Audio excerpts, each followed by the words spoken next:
Shalom à tous, que l'Éternel Dieu vous bénisse, que l'Éternel Dieu vous garde. Bienvenue donc à cette vidéo, à cette cinquième vidéo sur le mot ra. Ra qui veut dire mal, mauvais. Remettons ces quelques instants à l'Éternel notre Dieu et plongeons-nous dans les Écritures afin d'être formés, façonnés comme l'Éternel Dieu le veut, à la gloire de son saint nom. Eh bien, allons-y. Seigneur, nous te rendons grâce dans le précieux nom de Yeshua, ton Fils bien-aimé. Merci parce que tu nous as rachetés, oui, par le sang précieux de ton Fils bien-aimé, afin que nous puissions être à toi, un peuple pour te servir, toi, le seul vrai Dieu, et celui que tu as envoyé. Aide-nous, mon Dieu, mon Père, à te faire plaisir, sonde nos cœurs, sonde nos reins, vois où nous en sommes, forme-nous, façonne-nous, oui, pour que dans les temps qui viennent, nous puissions, Seigneur, oui, nous lever comme toi tu le veux, être le témoin ou la témoin à la gloire de ton saint nom. Nous te rendons grâce dans le précieux nom de Yeshua, ton Fils bien-aimé. Aide-nous, Seigneur, à te faire plaisir. Amen. Allons dans les Écritures, ne tardons pas, effectivement. Donc nous sommes dans Deutéronome chapitre 7, verset 15. Et verset 15 nous dit, l'Éternel éloignera de toi toute maladie, il ne t'enverra aucun de ces mauvais fléaux de Misraïm qui te sont connus, mais il en frappera tous ceux qui te haïssent. Donc, avant de revoir le contexte de ce verset, on va revoir la définition, c'est important, afin de bien se mettre dans la tête, ici, la définition du mot « ra » en hébreu. Donc, le mot « ra » en hébreu, ça s'écrit comme ça, vous le voyez, tout simplement, en fait, avec un « resh » et un « aïn ». OK? Donc, ici, ça nous donne une petite indication. Bon, je vais ôter la virgule ici, elle n'a pas besoin d'être là. Voilà. Le mot, en fait, ra, OK, ici, existe 663 fois dans 623 versets. On a tous repéré, en fait, ces versets et on les a revus, en fin de compte, les uns après les autres. On ne va pas tous les voir parce que ça fait un peu beaucoup, sauf si l'Éternel Dieu nous montre qu'il faut qu'on y aille. Mais la notion, en fin de compte, ici, de ra, de ce qui est mauvais, de ce qui est mal, donc c'est un adjectif, ok. Donc son numéro strong 07451, la première fois où on le voit, c'est dans Genèse 2.9, où on parle de l'arbre du bien et du mal. Donc ra, ça veut dire mal, mauvais, ce qui est mal, ce qui est mauvais, laid, grave, etc. Selon les racines hébraïques anciennes, la racine resh aïn, okay, que l'on voit donc là, okay, est l'emblème de ce qui est mal, mauvais par essence. Tant sur le plan physique, par exemple les vaches laides, okay, que moral ou spirituel, le mal qui s'oppose en fait au bien. Tout ce qui est terrestre, par opposition au spirituel, opaque et mauvais, il existe une variante de ce mot hébreu, ra'a. Donc vous voyez, c'est un resh, aïn et puis un e. Okay, donc ça se termine par un kamatz e, qui exprime d'abord le féminin de l'adjectif. Donc ça, c'est un adjectif masculin. Au féminin, ça fait ra'a, tout simplement. Donc ça peut être ça. Mais le plus souvent, la terminaison en fait kamatz e, en fait, que l'on voit là, exprime toutes les peines, les soucis, les malheurs qui sont la conséquence du péché, de la transgression et des iniquités qui perdurent dans le temps. Un mal augmenté, en fait, on peut dire, ou un grand malheur, en fait, aussi. Donc ce mot, en fin de compte, est souvent traduit par malheur. Comme on le dit, en fait, ensuite. Voilà pourquoi ce mot ra'a est très souvent traduit par malheur, notamment dans le livre de Jérémie Yirmeyahu, ou encore traduit par une bête féroce. Okay, lorsqu'on parle en fait de Joseph, qui a été en fin de compte, soi-disant en fin de compte dévoré par une mauvaise bête. Non, c'est une bête féroce. Le mot hébreu ra'a est classé avec le même numéro strong que le mot ra. Donc il n'y a pas de distinction dans la classification des nations. qui parle de tout ce qui est mal ou mauvais. Le mot ra'a existe 284 fois dans les Écritures. Donc ça, on les a tous repérés, dont 70 fois dans le livre de Yirmiyahu. Rien que dans le livre du prophète Yirmiyahu, Jérémie, on va trouver 70 fois ce mot-là. Dans ce livre, le mot ra'a exprime clairement le malheur dû à la désobéissance ou à la rébellion qui perdure, ou encore la méchanceté qui perdure dans le temps. Ok. La première fois où on le trouve, Genèse 2:9, on le voit ici, l'Éternel Dieu fit pousser du sol des arbres de toute espèce, agréables à voir et bons à manger, et l'arbre de la vie au milieu, en fin de compte, du jardin, et l'arbre de la connaissance du bien et du mal. Donc, la notion de mal, on en a plus ou moins fait une, comment dire, une conscience, en fait, ici, selon effectivement notre éducation, selon la manière dont on a été formé, façonné.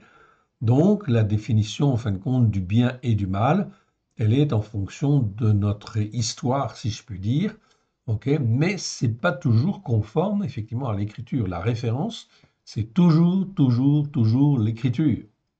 Donc, si je veux bien savoir ce qui est bien et ce qui est mal, il faut toujours que je me réfère, bien sûr, à, effectivement, l'écriture. Si j'ai été éduqué, en fin de compte, dans la culture juive, donc j'ai une notion assez proche, en fin de compte, de, comment dire, de l'écriture, puisqu'en fin de compte, on travaille avec l'écriture, ok, mais elle a pu être déformée par les enseignements, en fait, aussi, en fait, religieux. Même chose, en fin de compte, dans la chrétienté, la notion du bien et du mal, elle existe, ok, on est d'accord, mais elle n'est pas forcément aussi pointue que l'Éternel Dieu voudrait qu'elle soit dans nos cœurs et dans nos vies. Voilà pourquoi il faut écouter la parole de Dieu et la mettre en pratique. Et il faut la lire, la relire, etc., la méditer, etc., la manger en réalité. Eh bien, cette notion de bien et de mal, elle va s'affiner effectivement dans le temps. Plus j'étudie, plus j'écris, plus j'étudie, en fait, comment dire, les enseignements sur les Écritures, plus en fait je me forme, plus je me façonne, et effectivement, les jugements, en fin de compte, que je vais opérer, eh bien, vont être plus justes parce que j'apprends, en fin de compte, à mieux discerner ce qui est bien et ce qui est mal devant Dieu. Ok. D'où la nécessité, puisque l'Éternel dit que le juste, en fait ici, que le croyant, doit apprendre à marcher selon un jugement juste et dans la justice par la foi. Il faut donc que la notion de bien et de mal soit en fait clairement définie, car sinon, effectivement, les jugements ne peuvent jamais être justes comme l'Éternel Dieu le voudrait. Donc voilà la définition que nous connaissons en fin de compte déjà. On la revoit, c'est bien, afin de bien se la mettre en fait dans la tête et dans le cœur. Okay, dans la tête, c'est pas toujours suffisant, comme je le dis souvent. De la tête au cœur, il y a 30-40 cm, mais ce parcours en fait ici, eh ben, il est parfois très long et même toute une vie ne suffit pas en fait à descendre en fait dans le cœur en fait ici ce que l'on a appris en fin de compte dans la tête. C'est donc très important. C'est comme cela, effectivement, lorsque la parole de Dieu, eh bien, en fin de compte, elle est comprise, en fin de compte, dans le cœur, on va agir avec le cœur, avec un cœur sincère, en fait, ici, au plus profond de nous-mêmes, pour faire ce qui est bien et non pas ce qui est mal. Reprenons maintenant ce verset, en fait, ici, donc de Deutéronome 7,15, et on va reprendre à partir du verset 12. Donc on parle beaucoup de la notion de bien et de mal en fait ici. En conséquence, le Seigneur nous dit, à travers de la bouche de Moshe, au verset 12, en conséquence, si vous écoutez ces jugements-là, donc là ici, je rappelle en fait ici, c'est bien le mot mishpat, comme je vous l'ai souligné, on a vu ce mot-là, ok, mishpat qui existe 421 fois dans 406 versets, on a vu tous les versets, il y avait donc 33 vidéos pour apprendre en fin de compte à avoir un jugement juste. Ce mot est très mal traduit en général. Quand il est traduit par jugement ou jugement juste, c'est bien. Mais quand il est traduit comme par exemple ici ordonnance, ça ne veut rien dire. Ça ne veut rien dire, pourquoi? Parce que l'Éternel Dieu nous demande d'apprendre en fait à juger, ok? Mais à juger d'une manière juste, juger comme lui juge.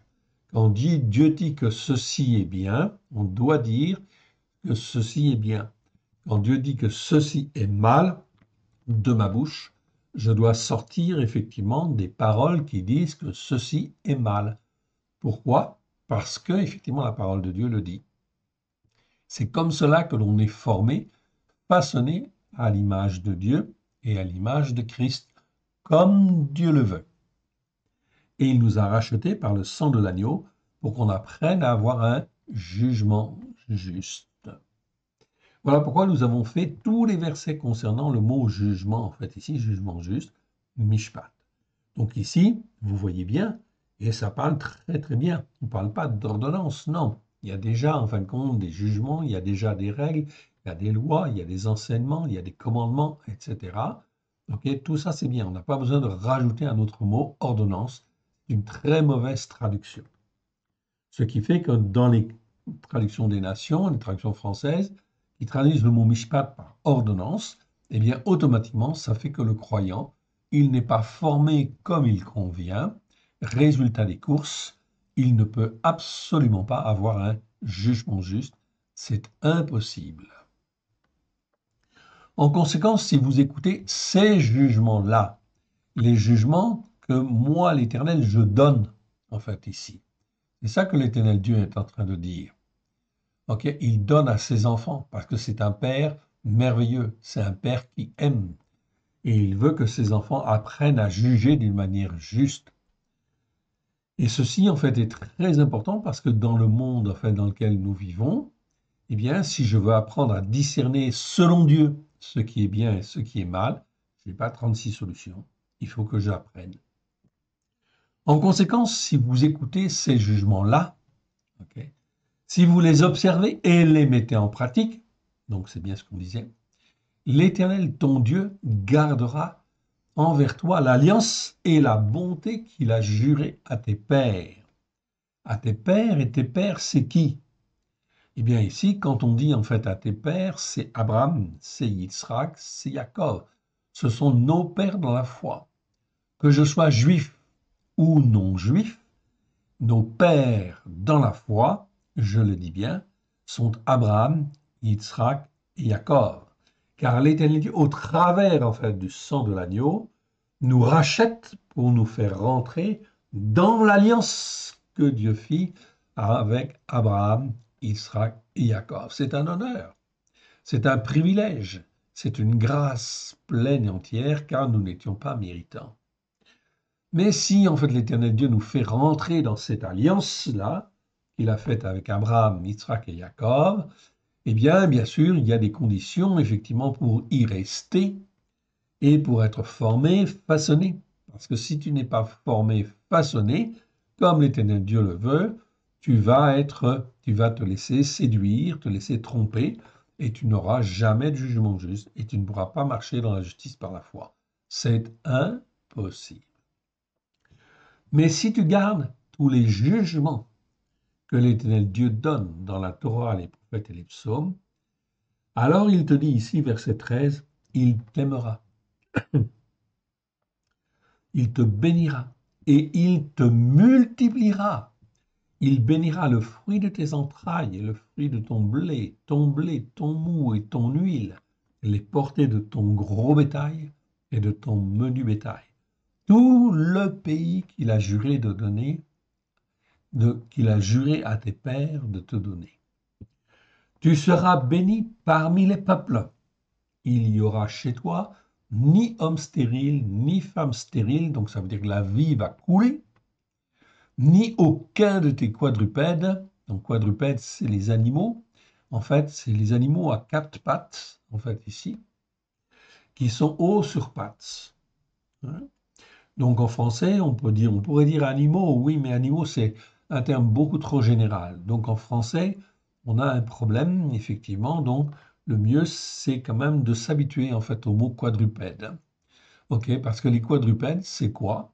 Eh bien, c'est les vaches, c'est les taureaux, c'est les brebis, c'est les boucs, bien évidemment. Ok. C'est aussi en fait le cheval, c'est aussi l'âne, c'est aussi en fait les chameaux, les dromadaires. En fait, tout ce qui sert à l'homme en termes de richesse, en termes de nourriture ou en termes de moyens de transport ou moyens d'échange, en fait, ici, quelque part. Donc, c'est ça que l'on appelle que la Bible appelle les quadrupèdes.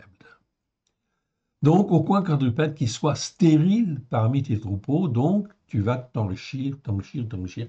Plus tu écoutes, plus tu mets en pratique, l'Éternel te garde et te protège et te bénit. Peut-être il va te mettre dans l'épreuve pour te former et te façonner, mais il ne va pas toucher à tes biens, non, en fait, ici, parce que, en fin de compte, ce n'est pas dans l'ordre des choses, sauf exception ou raison particulière.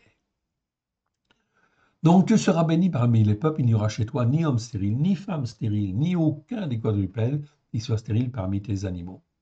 L'Éternel éloignera de toi toute maladie. Relis en fait en hébreu, très bien, c'est bien traduit ici. L'Éternel éloignera de toi toute maladie, il ne t'enverra aucun de ces mauvais fléaux. Donc là, c'est pas maladie, c'est plutôt fléau, ok, ou plaie, en fait ici, de l'Égypte, de Mitzraïm, qui te sont connus, mais il en frappera tous ceux qui te haïssent. Donc on voit bien la différence entre le juste et le méchant, etc. Donc on va prendre en fait le suivant, je ne vais pas continuer en fait ici. Si le verset 16, on va dire 16 et 17, tu dévoreras tous les peuples que l'Éternel ton Élohim va te livrer. Tu ne jetteras pas sur eux un regard de pitié et tu ne serviras point leur Dieu, car ce serait un piège pour toi. Donc quand l'Éternel livre, c'est tout simplement parce que il y a une malédiction sur ces peuples et que l'iniquité est à son comble. C'est-à-dire ils font ce qui est mal devant l'Éternel et la coupe est pleine. Donc dans ce cas-là, l'Éternel Dieu en fait opère un jugement et en fait peut se servir en fin de compte justement de ses enfants. Pourquoi? Parce que la terre elle appartient en fait à Dieu et l'Éternel Dieu veut bénir tous ceux qui écoutent et qui mettent en pratique. Mais tous les autres sont destinés en fin de compte à mourir d'une manière ou d'une autre. Tu dévoreras tous les peuples que l'Éternel ton Élohim va te livrer, tu ne jeteras pas sur eux un regard de pitié, et tu ne serviras point leur Dieu, car ce serait un piège pour toi. Voilà pourquoi, en fait, ici, c'est extrêmement important d'apprendre à juger d'une manière juste, pour savoir si c'est l'Éternel qui, en fait, ici, nous pousse à faire ceci ou nous pousse à faire cela. Verset 17. Peut-être diras-tu dans ton cœur au plus profond de toi-même, ces nations sont plus nombreuses que moi. Okay. Comment pourrais-je les chasser? Alors le Seigneur est très clair en fait là-dessus. Il n'y a pas de nation trop forte. Ne les crains point, dit-il. Okay. Rappelle à ton souvenir ce que l'Éternel ton Élohim a fait à Pharaon et à tout Mitzraïm. Les grandes épreuves que tes yeux ont vues, les signes et les prodiges, la main forte et le bras étendu que l'Éternel, quand l'Éternel ton Élohim t'a fait sortir. Ainsi fera l'Éternel ton Élohim à tous les peuples que tu redoutes. L'Éternel ton Élohim enverra même les frelons contre eux, en fait ici, donc des animaux, en fait ici, mais des animaux qui sont dangereux, en fait, qui sont en fait ici en fait, extrêmement, extrêmement dommageable. Donc l'Éternel ton Élohim enverra même les frelons contre eux jusqu'à la destruction de ceux qui échapperont et qui se cacheront devant toi. Ne sois point effrayé à cause d'eux, car l'Éternel ton Élohim est au milieu de toi. El Gadol Venora. On traduit El Gadol Venora. Dans nos traductions françaises, c'est traduit un Dieu grand et redoutable. Mais je l'ai laissé tel que, tout simplement parce qu'on étudiera les mots. En fait, ici, El Gadol Venora, okay, donc en principe, ça veut dire un Dieu grand et redoutable. mais je ne suis pas persuadé que ce soit bien, en fin de compte, la traduction la plus appropriée, pertinente. Donc on viendra le temps voulu là-dessus. Verset 22, l'Éternel ton Élim chassera peu à peu ces nations loin de ta face. Tu ne pourras pas les exterminer promptement, de peur que ce qui a la vie dans les champs ne se multiplie contre toi. Ok, donc là, on aurait pu dire les bêtes des champs, oui, effectivement, car le mot raille est souvent traduit par bêtes ou animaux, en fait, ici. Mais c'est pas assez, en fin de compte, pertinent. Ce qui a la vie, c'est tout ce qui a la vie, en fin de compte, dans les champs. Ça peut être en fait aussi les animaux, les petits animaux, les rats, les abeilles, les ceci, les cela, etc. Donc tout ce qui a vie dans les champs ne se multiplie contre toi. Ça peut être les fourmis en fait aussi, une invasion de fourmis, etc. Ok, une invasion de ceci, une invasion de cela, etc. Donc, effectivement, c'est Dieu qui contrôle tout ça. Donc il dit effectivement que petit à petit, il chassera peu à peu ces nations dont l'iniquité est arrivée à son comble, ok, tout simplement parce que l'Éternel veut en fait ici que ses enfants occupent toute la terre et le glorifient. Cela viendra un jour. Ok. L'Éternel ton Élim te les livrera et les mettra complètement en déroute jusqu'à ce qu'elles soient détruites. Il livrera leur roi entre tes mains et tu feras disparaître leur nom de dessus les cieux. Aucun homme ne tiendra contre toi jusqu'à ce que tu les aies détruits. Alors évidemment, ce langage en fait ici peut nous surprendre en fait un peu parce que nous avons été élevés dans une culture judéo-chrétienne, ok, avec effectivement beaucoup de choses qui font que c'est pas bien en fin de compte de faire la guerre en fait ici. Mais la guerre, elle est nécessaire en fait aussi parfois, ok, notamment contre le mal. Et c'est donc en fait aujourd'hui un exemple extrêmement clair. Nous sommes en 2024 et effectivement, il faut savoir contre qui en fait on se bat, évidemment. Lorsqu'il s'agit de se battre contre des violeurs, quand il s'agit de se battre contre des terroristes, en fait, ici, eh bien, est-ce qu'il faut effectivement être, comment dire, essayer de transiger, de converser, en fait, avec eux, de faire alliance avec eux? Non, on ne peut pas faire alliance avec eux. C'est impossible. L'Éternel Dieu, dans sa parole, l'interdit. En fait, ici, il interdit toute alliance avec, en fait, ici, l'étranger qui est un étranger hostile. Quand on dit, en fait, étranger, c'est en fait ici quelqu'un d'autre qui, en fin de compte, est contraire à la parole de Dieu, qui s'oppose, en fait, à la Torah, aux prophètes et aux psaumes. C'est, en fait, ici, quelqu'un d'autre qui est hostile, c'est un étranger hostile. Donc le Seigneur dit, tu ne fais jamais alliance avec lui, tu ne manges pas à sa table. Ok, donc ça veut dire qu'il faut apprendre à juger d'une manière plus juste. Donc aujourd'hui, en fait, ici, nous sommes en 2024 et vous avez vu effectivement, notamment, que Israël se battait contre le Hamas. Je l'ai dit déjà et je le répète, ok, toutes les organisations de type Hamas, Hezbollah et autres, etc., sont des organisations terroristes. Cela veut dire qu'on ne peut pas, en fait, ici, en aucune manière, transiger vis-à-vis d'eux. Et que la seule manière, en fait, ici, de réagir vis-à-vis d'eux est bien sûr de les combattre. Non pas d'attaquer en premier, comme Israël, en fait, ici, nous l'avons vu, ok.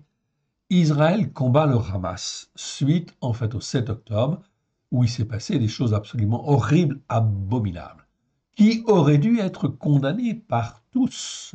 Mais tous ceux qui ne condamnent pas, forcément, ça veut dire que, au plus profond de leur cœur, ils ont quelque chose qui ne va pas. Et y a-t-il effectivement de l'opposition contre Dieu? C'est sûr, quelque part, déjà. Donc, ça veut dire quoi? Ça veut dire qu'aujourd'hui, il faut prendre position pour Israël contre le terrorisme, condamner toutes les œuvres terroristes. Le Hezbollah, en fin de compte, est une organisation terroriste, oui, bien sûr. Est-ce qu'elle a le droit, en fin de compte, de lancer des roquettes sur le nord d'Israël? Non. Alors que faut-il faire? Eh bien, il faut soutenir Israël, oui, bien sûr, et condamner, en fait, le terrorisme. C'est extrêmement important afin de condamner justement ce qui doit être condamné. On a bien vu dans, en fait, les enseignements sur Rachat, l'Éternel Dieu veut qu'on condamne comme méchants tous ceux qui agissent comme des méchants. Ainsi, un violeur doit être condamné. Oui, bien sûr. Ok. Donc ça, on ne doit pas transiger là-dessus, etc. Ok. Donc il doit passer en fait en jugement, et il doit y avoir un jugement approprié par rapport à l'acte. Donc c'est important qu'il y ait en fait ici des organismes de type police afin de rechercher en fait soigneusement. Pourquoi? Parce que la Bible dit, lorsque tu constates en fait un fait, il faut au moins 2 témoins, donc il faut des preuves, mais il faut effectivement faire une enquête soigneuse, en fait ici, et précise, dans le but, effectivement, que la justice puisse être rendue, en fait ici. Et la Bible dit que la justice, en fin de compte, elle appartient en fait à Dieu. Oui, bien sûr, elle appartient en fait à Dieu. Donc, celui qui est condamné doit être condamné. Ok. Et s'il effectivement le mérite, il peut être condamné en fait à mort, oui, bien sûr. L'abolition de la peine de mort, c'est effectivement pas une bonne chose, c'est contraire à la parole de Dieu, oui, bien sûr. Car si en fait la, comment dire, la peine de mort n'avait pas existé en fait ici, ou avait été supprimée, Yeshua ne serait même pas mort en fait ici pour nos péchés. Or, il a été condamné parce que cela faisait partie de la justice de Dieu. Oui, bien sûr. Et il a payé pour chacun de nous. Chacun de nous. Et il est ressuscité. C'est-à-dire que la puissance de la vie est là pour, en fin de compte, le ressusciter et le faire vivre à la droite, en fait, du Père. C'est exactement la même chose pour nous. Nous avons effectivement la grâce absolument merveilleuse et fantastique de connaître le seul Dieu unique et vrai et celui qui donne la vie. Donc cela veut dire que nous devons apprendre en fait à juger d'une manière juste, bien évidemment. Et c'est donc très très important dans les temps qui viennent d'apprendre à juger d'une manière juste. Donc il faut condamner ce qui est condamnable, oui bien sûr, d'où la notion de bien et de mal devant Dieu, évidemment. Ok. Donc quand en fait l'extrême gauche ici, en fait, favorise les Palestiniens, ok, en fait, on favorise derrière le Hamas, etc. Même les Palestiniens sont appelés, en fait, à connaître la parole de Dieu, et la Torah, elle a été faite pour tous les hommes. Voilà pourquoi il faut apprendre, en fait, aux hommes et les enseigner, en fait, à écouter et à mettre en pratique les principes mêmes qui sont, en fin de compte, dans la Torah. Donc, la culture, en fait, ici, juive quelque part, et en fait, ici, en principe, bien posé, mais l'interprétation des hommes a déformé pas mal de choses. Mais quand même, à la base, il y a donc quelque chose de très saint, c'est la Torah. Oui. La culture, en fait, chrétienne est issue, effectivement, en fin de compte, de la Torah et de la parole de Dieu. Oui. Elle a été déformée, oui, bien sûr, on est d'accord. Mais les fondements, quand même, sont là. Donc, il faut revenir, en fait, ici, à la source. C'est-à-dire revenir en fait à la Torah avec grâce et vérité, et la comprendre avec grâce et vérité au travers de Yeshua, afin d'éviter tous les mauvaises interprétations ou les faux raisonnements qui en fait déforment les Écritures et ne permettent pas de discerner en toute conscience avec l'Esprit de Dieu ce qui est bien de ce qui est mal. Donc tout ça, c'est un apprentissage, oui, bien sûr. Et en fin de compte, mais pour ça, il faut apprendre et il faut se former. Ok, on continue. Et on arrive en fait ensuite.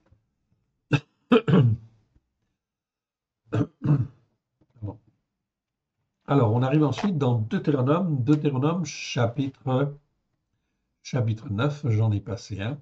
Donc je reviens en fait ici. Alors, je reviens, ok, et j'arrive au chapitre 2. Ok, excusez-moi.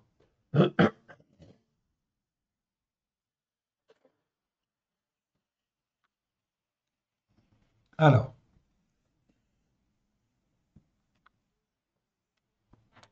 donc on est là au chapitre 9 de Deutéronome, et on est au verset 18. Je me prosternais devant l'Éternel comme auparavant. Donc c'est Moïse qui parle. Il est allé sur la montagne, il a obtenu les lois, puis en fait pendant ce temps-là, eh bien les enfants d'Israël ont fait ce qui est mal devant Dieu. Donc là, c'est bien l'expression ce qui est mal. Je me prosternais devant l'Éternel comme auparavant, 40 jours et 40 nuits, sans manger de pain et sans boire d'eau, à cause de tous les péchés que vous aviez commis, en faisant ce qui est mal aux yeux de l'Éternel pour l'irriter. Donc là, on a bien la notion de mal. C'est bien le mot rat. Aux yeux de l'Éternel pour l'irriter. Souvent, cette expression, en fait, ce qui est mal, n'est pas toujours bien traduite. C'est parfois traduit dans certains versets comme si vous aviez en fait en faisant ce qui déplaît à l'Éternel. Ici, ce n'est pas la notion de déplaire, ce n'est pas la bonne traduction, c'est bien la notion de mal. Vous avez fait ce qui est mal, en distinguant la différence entre ce qui est bien et ce qui est mal, aux yeux de l'Éternel pour l'irriter. Car j'étais effrayé à la vue de la colère et de la fureur ardente dont l'Éternel était animé contre vous, jusqu'à vouloir vous détruire, mais l'Éternel m'exauça encore une fois. Donc les enfants d'Israël sont arrachés, en fait ici, à l'Égypte, arrachés en fin de compte aux ténèbres. C'est exactement ça. Lorsqu'on donne notre cœur et notre vie à Yeshua, c'est exactement la même image.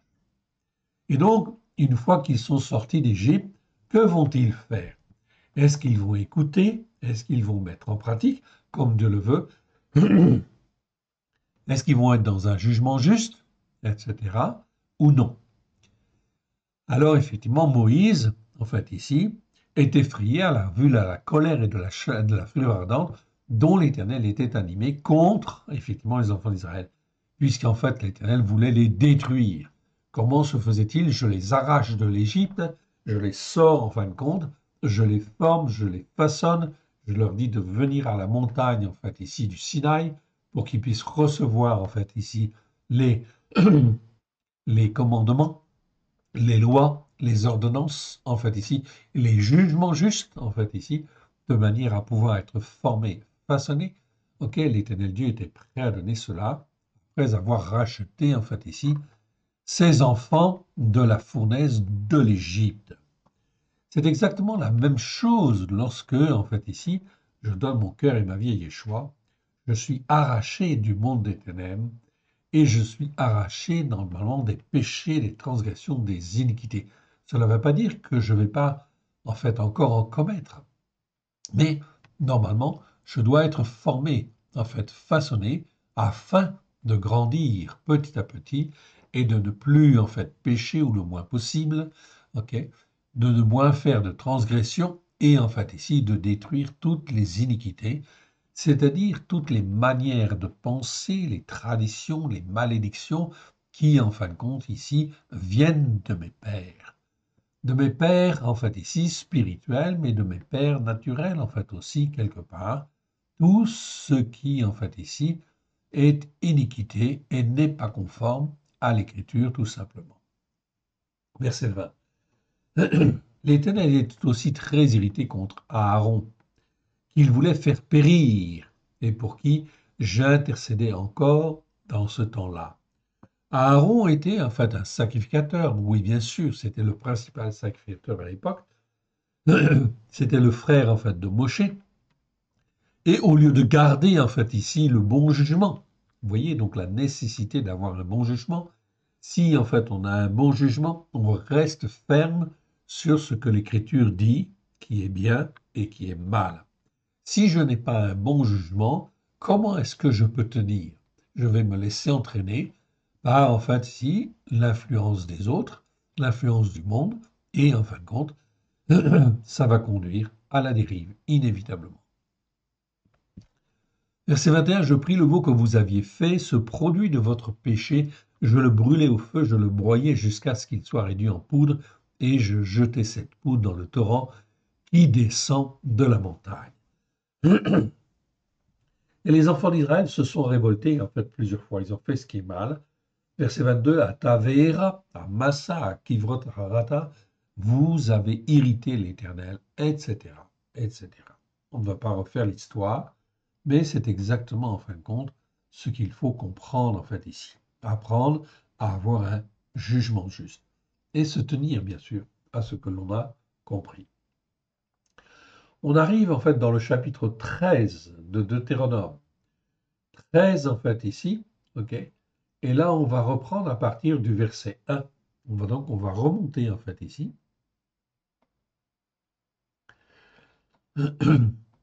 Donc, je suis au chapitre 13.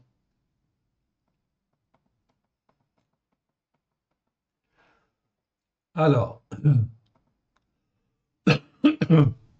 pardon. Donc, au chapitre 13, il est dit ici, on va donc lire 1 à 6. Vous observerez et vous mettrez en pratique toute cette parole que je vous ordonne. Vous n'y ajouterez rien et vous n'en retrancherez rien. Voilà, en fin de compte, ici, une parole très, très importante. Car lorsque je suis racheté par le sang de l'agneau, bien sûr, je dois écouter, en fait, la Torah, les prophètes et les psaumes, et je dois la mettre en pratique. Je rappelle, Matthieu chapitre 5, verset 17.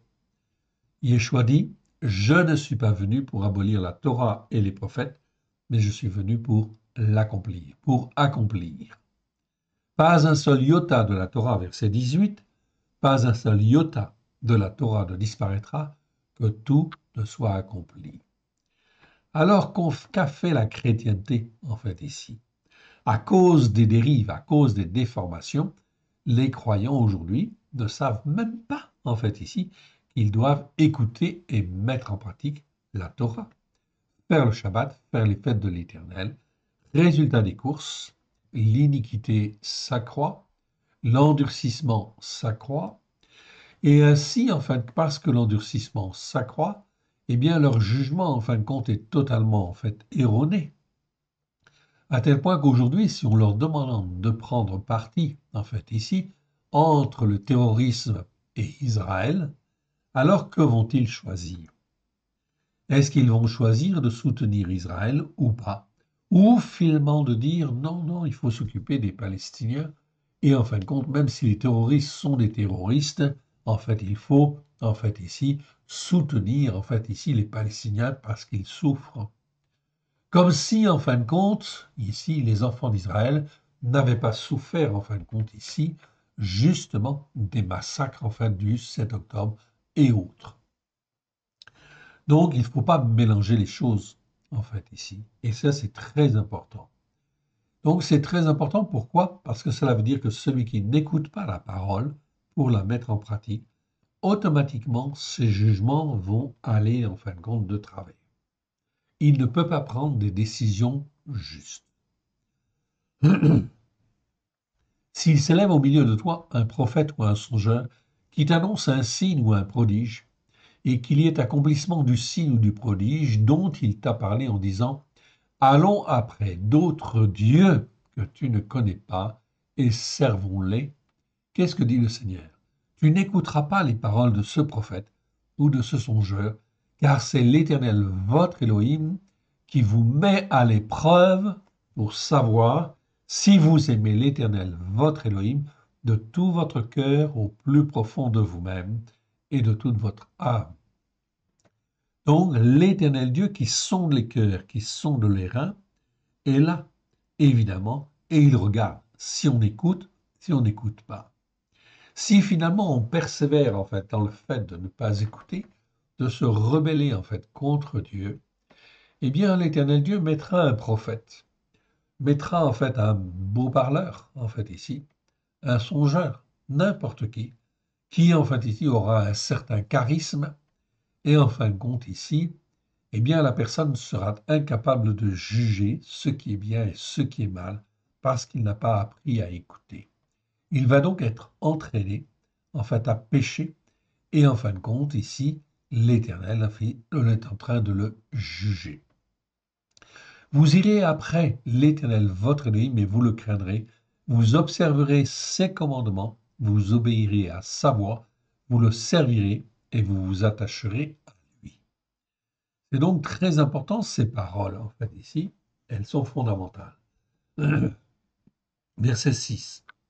Ce prophète ou ce songeur sera puni de mort car il a parlé de révolte contre Dieu. Il a essayé de séduire et d'entraîner contre l'Éternel votre Elohim, qui vous a fait sortir du pays de Misraïm et vous a racheté par une rançon, de la maison des esclaves.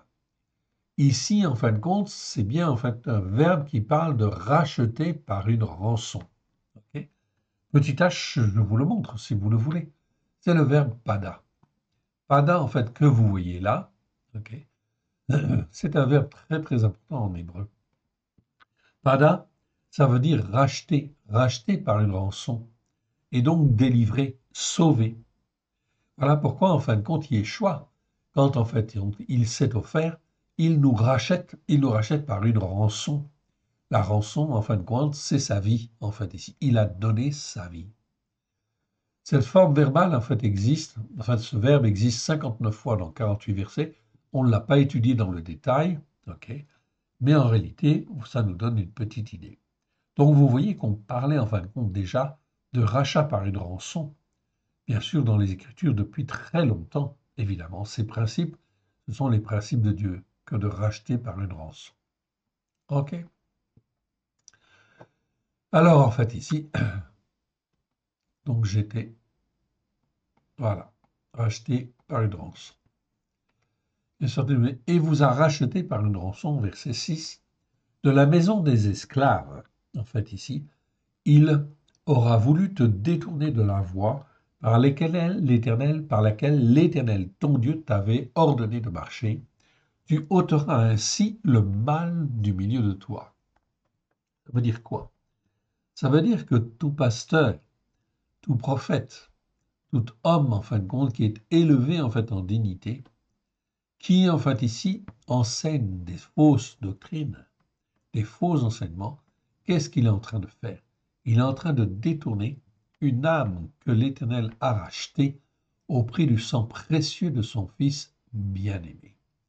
Cela veut dire que cet homme-là, en fait ici, il est condamné. Ça veut pas dire que toi, tu dois effectivement en fin de compte agir pour en fin de compte le détruire. Non, tu dois t'en écarter. Tu dois apprendre par le jugement juste à discerner qu'il est en train de t'entraîner en fin de compte dans des fausses doctrines, des faux enseignements. Et donc dans ce cas-là, tu dois bien sûr le quitter, évidemment. Tu dois couper tous les liens avec lui, évidemment. Et tu dois suivre la voie que l'Éternel, ton Dieu, en fait, te demande de suivre. Après, c'est l'Éternel Dieu qui, en fait, ici, va faire les choses. Oui, bien sûr.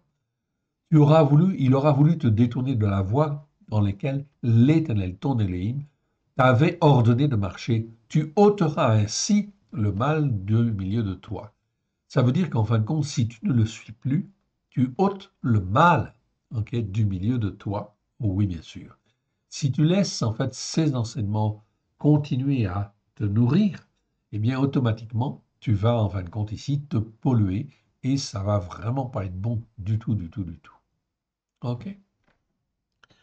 Donc il faut choisir, oui bien sûr, c'est très très important ce choix-là, car en fin de compte, ce choix-là, il peut être fait à l'encontre en fait d'un frère ou d'une sœur. Verset 7. Si ton frère, fils de ta mère, ou ton fils ou ta fille, ou la femme qui repose sur ton sein, ou ton ami, que tu aimes comme ton âme, t'incite secrètement en disant allons et servons d'autres dieux que ni toi ni tes pères n'avaient connus, à ce moment-là, en fait, le Seigneur dit tu ne l'écouteras pas. Tu ne jetteras pas sur lui un regard, verset 9 ici, tu ne jetteras pas sur lui un regard de pitié, tu ne l'épargneras pas, tu ne le couvriras pas, mais tu le feras mourir. En fait, ici, ta main se lèvera la première sur lui pour le mettre à mort, et la main de tout le peuple ensuite. Donc, hier, c'était comme cela, tellement c'était important, en fin de compte, ici. Aujourd'hui, tu n'as pas le droit de le faire mourir. Oui, bien sûr, mais ça veut dire que tu dois mourir par rapport à ta vie. C'est-à-dire qu'il ne doit plus influencer ta vie parce qu'il est d'une mauvaise influence. OK. Donc, tu dois le rejeter. OK. C'est très important d'apprendre, en fin de compte, à juger ces choses-là. On continue avec le verset 12.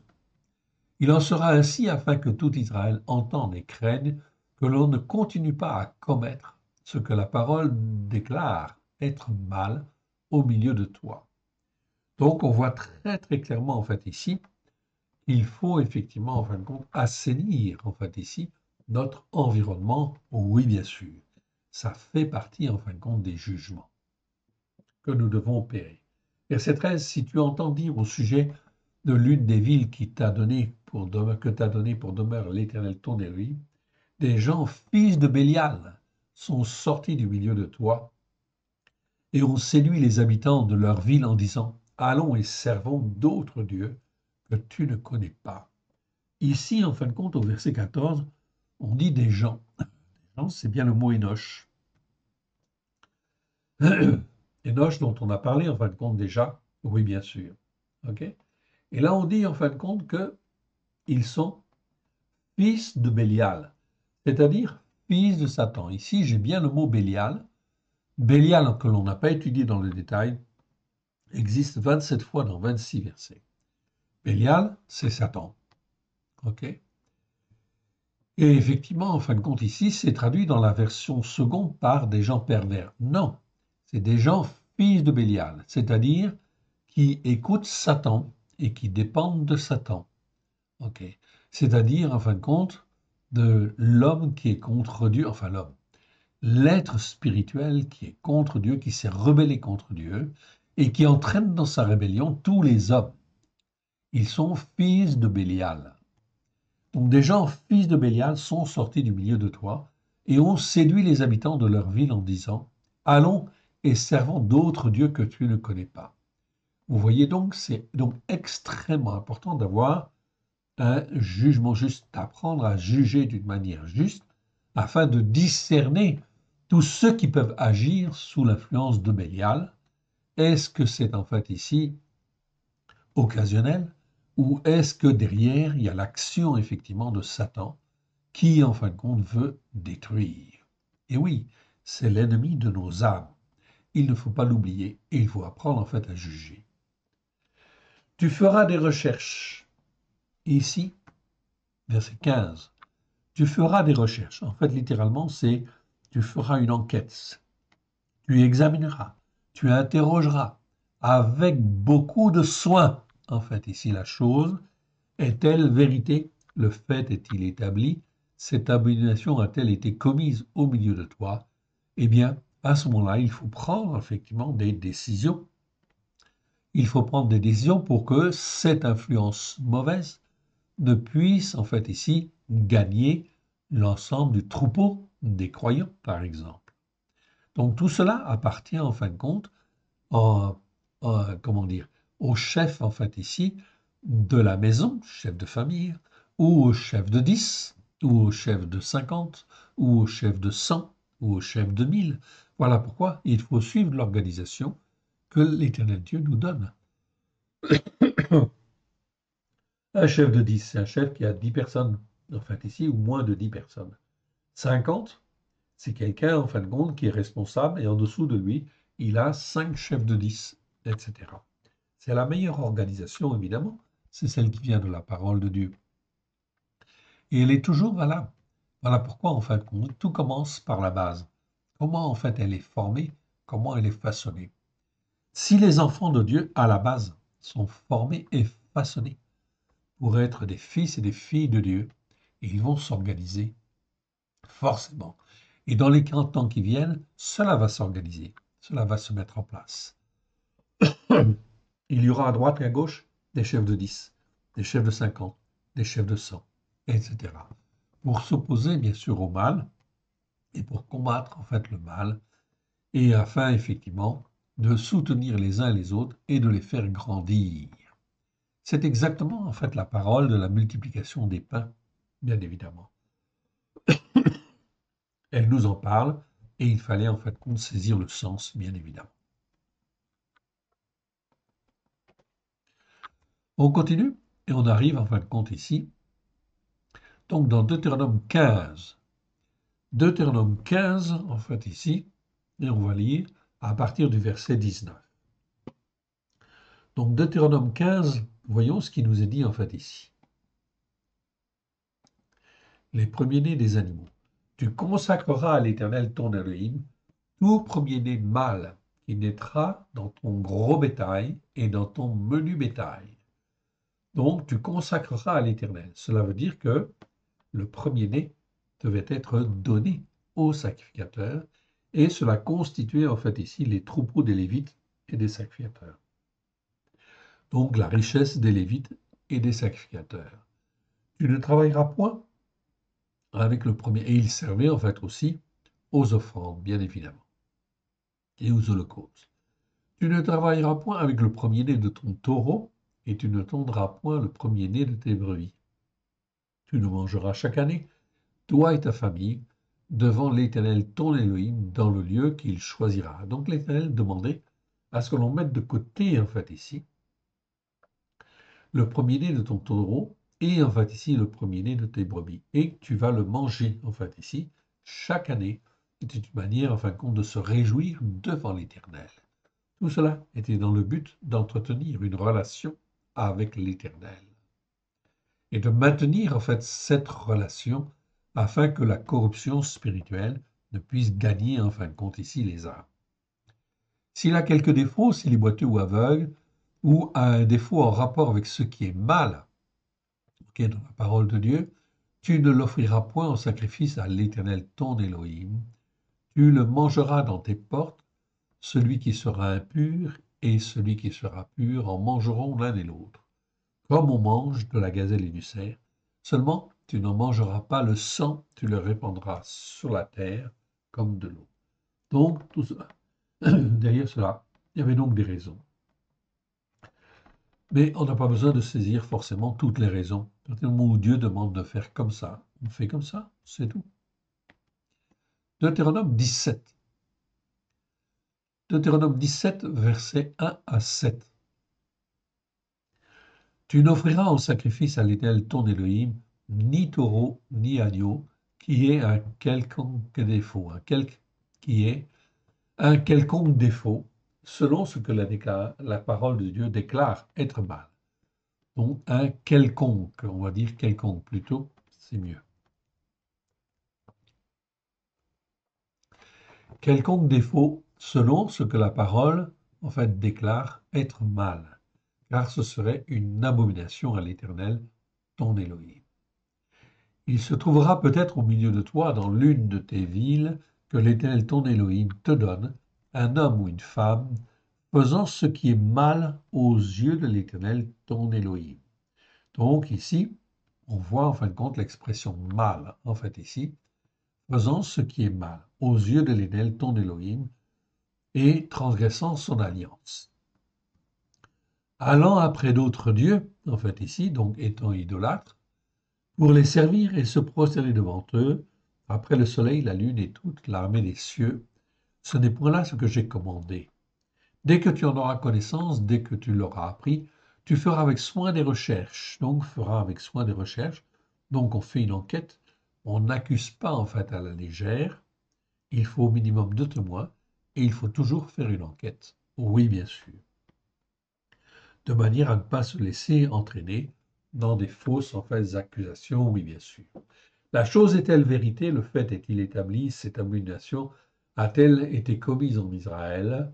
Donc vous voyez bien qu'en fait ici, il faut apprendre à juger d'une manière juste afin effectivement que l'Assemblée puisse être consolidée effectivement sur des hommes et des femmes qui écoutent et qui mettent en pratique, mais qui écoutent et qui mettent en pratique les mêmes règles et qui ont les mêmes notions effectivement de bien et de mal. Alors tu feras venir à tes portes l'homme ou la femme qui sera coupable de cette mauvaise action, et tu lapideras ou puniras de mort cet homme ou cette femme.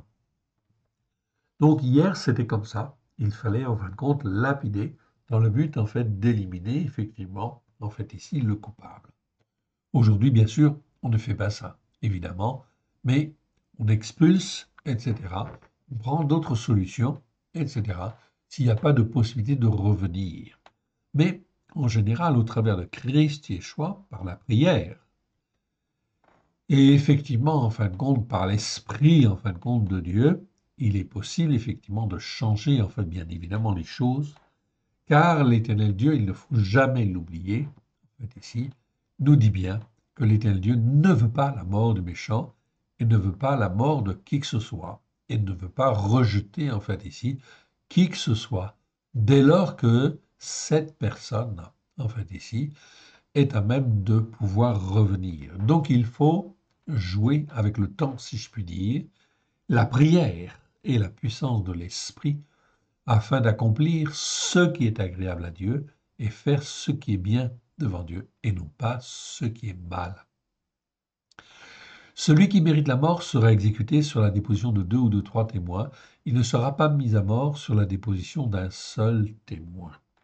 Donc on voit ici qu'il y avait bien en fait la notion de peine de mort. Aujourd'hui, en fait ici, on a carrément supprimé en fait la peine de mort, effectivement, et c'est dommageable. Car en fait ici, un terroriste, en fait ici, je reviens sur le terroriste, doit être jugé et en fait ici devrait être condamné en fait à mort. Oui, bien sûr. Après jugement. Oui, bien sûr. Après une enquête sérieuse et en fait ici, un jugement en fin de compte ici devrait être condamné en fait à mort. De même que les violeurs, de même que ceux qui tuent, de même que ceux qui, en fait, ici, font des abominations avec les enfants, etc. OK. Donc, la peine de mort n'aurait jamais dû être éliminée. Oui, bien sûr. Bien sûr qu'il y a eu des erreurs, on est bien d'accord. Si, en fin de compte, on n'est pas sur la parole de Dieu et qu'on n'écoute pas et qu'on ne met pas en pratique, on peut commettre, en fin de compte, des erreurs. Oui, bien sûr. Mais si on est avec Dieu et si on est attaché à Dieu et qu'on cherche en fait la justice devant Dieu, c'est impossible de commettre des erreurs. Impossible. Car l'Esprit de Dieu, en fin de compte, est là. La parole de Dieu est là pour nous former, nous façonner. C'est donc très important, en fait, ici à comprendre, bien sûr. Verset 7. La main des témoins se lèvera la première sur lui pour le faire mourir, et la main de tout le peuple ensuite. Tu ôteras ainsi le mal du milieu de toi. Donc cette notion de bien et de mal, dans nos sociétés en fait occidentales, a tendance en fin de compte à disparaître, oui bien sûr. Pourquoi? Parce qu'on n'écoute pas. L'iniquité est en train de prendre en fait ici le pas. Les jugements ne sont pas rendus ou en fait ici en faible partie. Ok. Tout cela fait partie des iniquités qui pèsent en fin de compte sur les nations, sur les hommes et sur les femmes, et sur les nations. Voilà pourquoi il y a donc des jugements à venir. Ok, on continue. On arrive en fait dans Deutéronome 17, et je vais reprendre à partir du verset 8.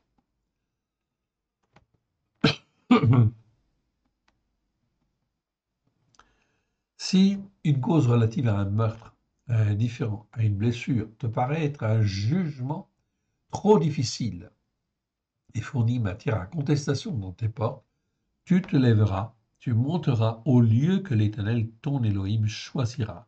Donc vous voyez, il n'y a pas de cause, en fait, ici, qui ne puisse être résolue, effectivement. Et la cause est difficile, tu montes vers ton Dieu. Tu iras vers les sacrificateurs, les Lévi'im, vers celui qui remplira alors les fonctions de juge. Tu les consulteras et ils te feront connaître la parole du jugement juste. Ah, voilà qui est intéressant. Donc on s'aperçoit ici que les juges, eh bien, ils avaient toujours la connaissance de la parole de Dieu, oui, bien sûr, ok, plus ou moins fortement, mais en fait, en réalité, c'est eux qui avaient effectivement la responsabilité de juger. Tu iras vers les sacrificateurs, les Lévites, et vers, parce qu'ils connaissaient la parole de Dieu, et vers celui qui remplira alors les fonctions de juge. Tu les consulteras et ils te feront connaître la parole du jugement. Car la justice, elle appartient en fait à Dieu.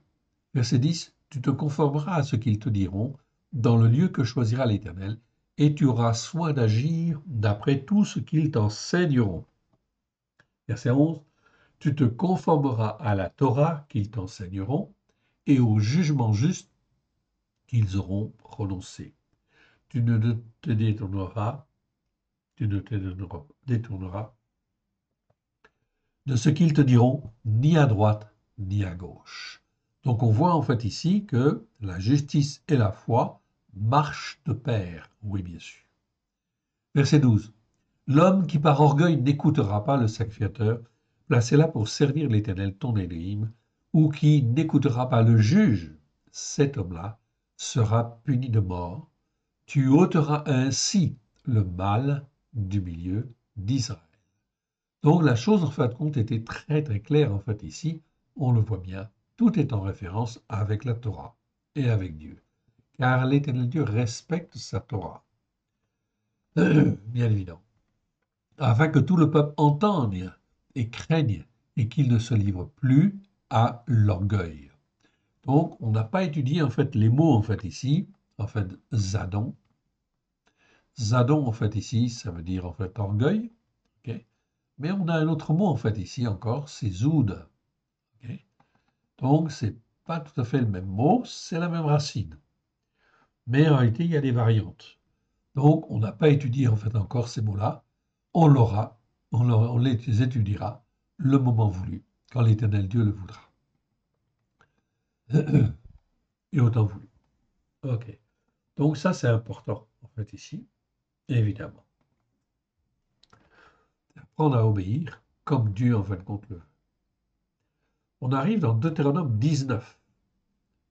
19, verset 19.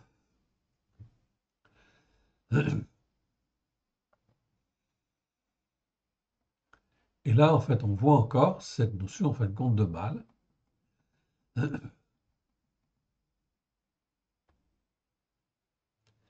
On va reprendre à partir du verset 16. Donc, Deutéronome 19, verset 16. Lorsqu'un témoin empreint de violence, c'est-à-dire qui est touché par le ramas, en fait ici, s'élève contre un homme pour l'accuser d'un crime, les deux personnes en contestation comparaîtront devant l'Éternel, devant les sacrificateurs, et les juges alors en fonction. Les juges feront avec soin des recherches. Donc vous voyez, on l'a souligné en fait ici. Les juges feront avec soin des recherches via la police, etc. Via en fait tout un certain nombre de personnes en fait ici. Le témoin est-il un témoin inspiré de mensonges? A-t-il fait contre son frère une déposition empreinte de mensonges? Alors vous le traiterez comme il avait résolu de traiter son frère. Tu ôteras ainsi le mal du milieu de toi. Donc on retrouve cette notion de mal en fait ici. Verset 20. Les autres l'entendront et craindront, et l'on ne commettra plus un tel acte aussi mauvais au milieu de toi. Tu ne jetteras aucun regard de pitié, œil pour œil, dent pour dent, main pour main, pied pour pied. Donc ça ne veut pas dire qu'il faut à chaque fois, en fait, appliquer à la lettre, en fait, ici, cette règle. Mais ça veut dire il doit y avoir un jugement. Et il doit y avoir, en fin de compte, ok, la justice doit être rendue et on doit, en fait, ici, laver de tout soupçon, en fait, celui qui est accusé à tort. Oh oui, bien sûr. Tout ça, ça fait partie de la justice de Dieu. Oui, bien sûr. Et ça nécessite inévitablement d'apprendre, en fin de compte, ce qui est bien et ce qui est mal, donc apprendre à juger d'une manière juste. Alors, en fin de compte, les juges que nous avons, on peut se poser la question, la justice qui est rendue dans nos pays, est-elle juste? Eh bien, la réponse, en fait, ici, il y a des choses qui sont justes, oui, bien sûr. Mais normalement, toutes les lois, en fait, ici, de chacun des pays, auraient dû, en fait, ici, trouver leur inspiration dans la parole de Dieu, évidemment. Afin, effectivement, d'avoir des, comment dire, des lois qui soient justes, ok, des règles, des ordonnances qui soient inspirées de la parole de Dieu, afin effectivement de rendre la justice comme l'Éternel Dieu le veut, ou d'une manière le plus proche possible. Donc aujourd'hui, quand on fait des lois, et qu'on fait des lois pour effectivement permettre l'euthanasie, ok, est-ce que ce sont des lois justes devant Dieu? Non, ce sont des lois injustes. Donc, la notion de bien et de mal, en fait, ici, elle est relative, effectivement, à chaque pays, selon, en fin de compte, ce qu'ils font. Et selon l'orgueil, en fin de compte, dans lequel ils sont, ils vont voter telle loi ou telle autre loi. Et ces lois-là vont finir par pervertir, en fait, ici, le système. Tout simplement. Tout ça, ça appartient à Dieu, oui, bien sûr, on est bien d'accord. Mais il faut être conscient, quand même, de cette problématique, évidemment. On continue. Et on arrive, en fin de compte, maintenant, dans, en fin de compte, le chapitre 21.